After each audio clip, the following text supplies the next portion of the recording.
آج 12 اکتوبر ہے اور 12 اکتوبر 1999 کو پاکستان میں آخری اعلانیہ فوجی بغاوت ہوئی تھی. ملک میں مارشل لا نافذ کر کے ایک منتخب حکومت کا تختہ الٹ دیا گیا تھا.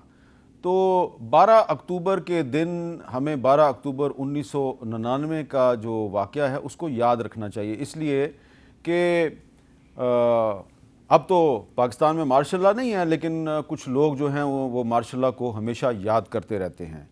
اور ہم نے بھی اس آخری مارشل لا کو بار بار یاد کیا اور اس کے ایک اہم کردار کے ساتھ ہم نے گفتگو بھی کی.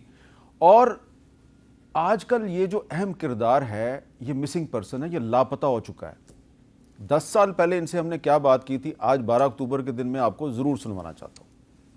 اکتوبر 1999 کا جو ملٹری کو تھا، جی، جو کارگل کا ایپیسوڈ ہے اس میں تو آپ کہہ رہے ہیں جی 4 جرنیل تھے، ان کو پتا تھا، باقی تو سب بے خبر تھے. لیکن اس میں تو جنرل صاحب آپ نے خود ہی لکھ دیا پیج نمبر 210 کہ یہ جو کو تھا اس کا پہلے سے پتا تھا جنرل مشرف کو، جنرل محمود کو، جنرل عزیز کو، D G M I general Ihsan ulHaq کو، راشد قریشی صاحب کو، اور آپ کو بھی پتا تھا. بلکہ آپ اس حد تک اس میں شامل تھے کہ آپ نے ایس ایس جی کے ساتھ مل کر ہیلی کاپٹروں کے ذریعے کو کرنے کا بھی ایک منصوبہ بنایا ہوا تھا. درست، بالکل درست. تو آپ سمجھتے ہیں کہ یہ آپ ایک بہت غلط کام کیا آپ نے؟ یہ اس وقت میں ایسا نہیں سمجھتا تھا.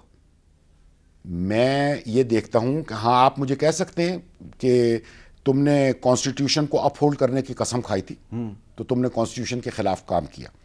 تو پہلی بات ہے کہ جنہوں نے کانسٹیٹیوشن بنایا، جو سیاسی سربراہ اس ملک کے، وہ بھی تو اسی کانسٹیٹیوشن پر قسم کھاتے، جوڈیشری بھی کھاتی ہے، تمام اس ملک کے بڑے بڑے عہدیداران اسی کانسٹیٹیوشن پر قسم کھاتے ہیں، پھر اس کے بعد اس کانسٹیٹیوشن کو ردی کے ڈبے میں پھینک دیتے ہیں. اس ملک میں جو ناانصافیاں ہوتی ہیں، جو لوٹ مار ہوتی ہے، جو سپریم کورٹ پر حملہ ہوتا ہے، جو ہر قسم کے کام ہوتے ہیں، وہ سب کانسٹیٹیوشن کے خلاف ہے. کیا غریب آدمی کا قتل، غریب آدمی کا خون چوسنا کانسٹیٹیوشن کے مطابق ہو رہا ہے آج؟ یہ جسٹیفائی کرنے کی انہوں نے کوشش کی. اب کیونکہ وہ مسنگ پرسن ہے، لاپتہ ہیں، ان کے بارے میں کچھ پتہ نہیں ہے. ان کی کتاب یہ خاموشی کہاں تک، جس کا میں حوالہ دے رہا تھا، وہ بھی مارکیٹ سے غائب کر دی گئی ہے.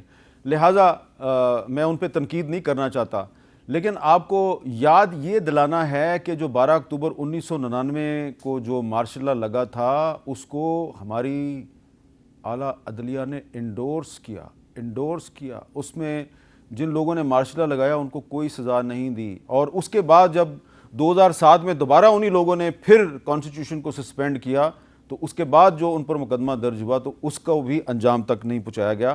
اور جب ایک جج نے وہ فیصلہ لکھ دیا تو اس کو جو تحریک انصاف کی حکومت نے اس جج کو پاگل قرار دے دیا. بہرحال تو آگے چلتے ہیں. 12 اکتوبر سے آگے بھی بہت کچھ معاملات جو ہیں وہ گمبھیر ہو چکے ہیں، اور کل جو سپریم کورٹ آف پاکستان کے فل بینچ نے فیصلہ دیا ہے اس کے بارے میں طرح طرح کی تشریح کی جا رہی ہے. لیکن اچھی بات یہ ہے کہ جو مین پولیٹیکل پارٹیز کی جو لیڈرشپ ہے وہ اس فیصلے کو اپریشیٹ کر رہی ہے.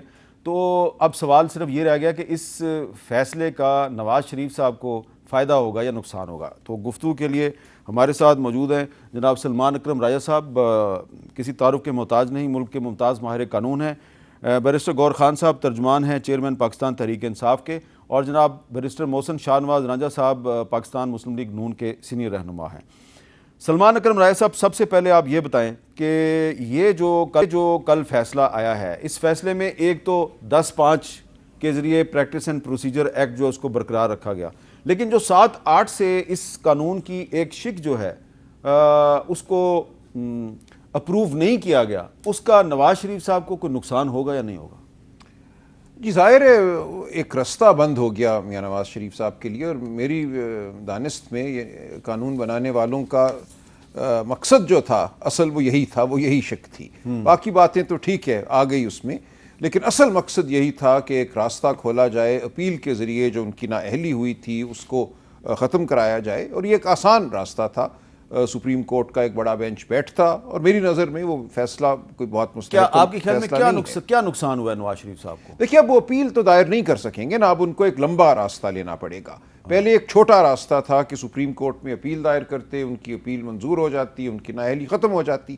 اب انہیں یہ کرنا پڑے گا کہ جو یہ 2017 میں انہوں نے الیکشن ایکٹ 2017 میں جو ترمیم کی ہے کہ 62(1)(f) کے تحت جو نااہلی ہے اس کی مدت 5 سال ہوگی، اس ترمیم پہ انحصار کرنا پڑے گا اپنے کاغذات نامزدگی داخل کرتے وقت۔ اچھا، اور اس وقت یہ اعتراض اٹھے گا کہ یہ جو ترمیم کی گئی ہے یہ آئین کے خلاف ہے، کیونکہ آئین کی تشریح سپریم کورٹ کر چکی ہے کہ 62(1)(f) کے تحت جو نااہلی ہے وہ تاحیات ہے، لہٰذا یہ قانون سازی جو ہے آئین کے خلاف ہے اور اس لیے اس کو کالعدم تصور کیا۔ اچھا، اب